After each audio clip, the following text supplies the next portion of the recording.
کیا آپ پانی اور روح سے نجات پا چکے ہیں؟ مکاشفہ کی کتاب اس کی 2 باب اور اس کی 18 سے 29 آیت۔ تھیوتیرا کی کلیسیا نے خدا کے کاموں کی خدمت محبت، صبر، ایمان کے ساتھ کی تھی، اور وقت گزرنے کے ساتھ ساتھ ان کے اعمال بہتر ہو رہے تھے۔ لیکن اس وقت یہ کلیسیا اپنی چھوٹی نابینا نبیہ کے پھندے میں پھنس گئی تھی۔ دوسرے لفظوں میں اس کلیسیا کے کچھ اراکین اس خدمت گزار جھوٹی نبیہ کے دھوکے میں آ کر حرام کاری بت پرستی کرنے لگے تھے۔ اس لیے خدا نے تھیوتیرا کی کلیسیا سے توبہ کرنے کا مطالبہ کیا اور جانے دن تک اپنے پہلے ایمان پر قائم رہنے کو کہا تھا۔ خداوند ان کے ساتھ وعدہ کرتا ہے جو آخر تک اپنے ایمان کے لیے مقابلہ کریں گے، وہ انہیں صبح کا ستارہ اور قوموں پر اختیار بخشے گا۔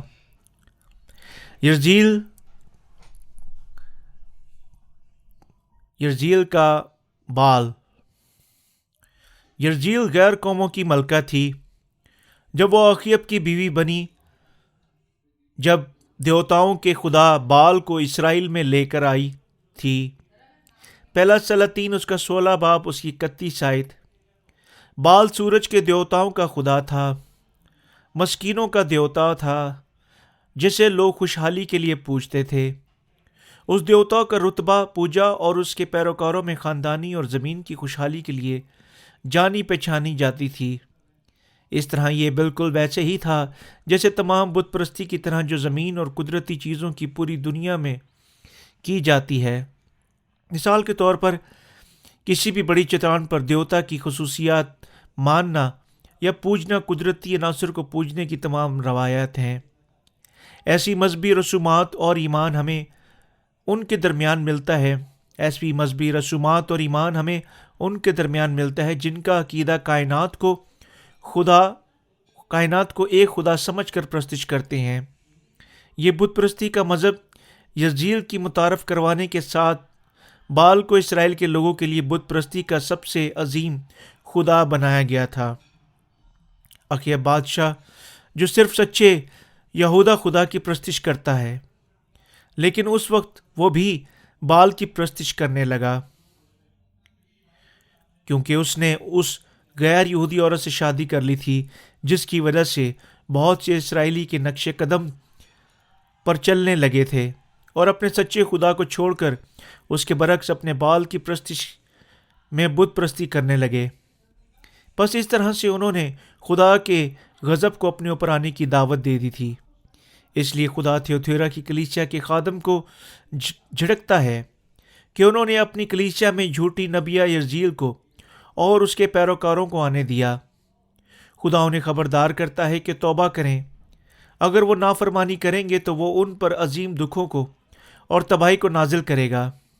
اس کا مطلب یہ ہے کہ خدا کی سچی کلیسیا میں دولت اور ساری ملکیت کو ہرگز اجازت نہ دیں کہ وہ ہمارے معاملات پر حکومت کر سکیں۔ اس کے معنی یہ ہے کہ آج کے ایمانداروں کو اس دنیا کو اپنا خدا بنا کر اس کی پوجا نہیں کرنی چاہیے، جیسے اسرائیلیوں نے بال سورج کے دیوتا کی زرخریزی کے لیے اور خوشحالی کے لیے پوجا کی تھی۔ یوحنا کا 3 عام خط، پہلا باب اس کی 2 آیت میں لکھا ہے، اے پیارے، میں دعا کرتا ہوں کہ جس طرح تو روحانی طور ترقی کر رہا ہے، اسی طرح تو سب باتوں میں ترقی کرے اور تندرست رہے۔ کب کیسے یہ ایمان آج کی دنیا میں تبدیل ہو چکا ہے۔ ایسے ایمان نے جھگڑے پیدا کر دیے ہیں جو صرف آسمانی برکتوں کی تلاش میں دنیاوی ترقی کو اپنے ایمان کے سامنے رکھتے ہوئے اور اسے حاصل کرنا چاہتے ہیں، اور کسی بھی طرح روحانی مضبوطی کو نظر انداز کر دیتے ہیں۔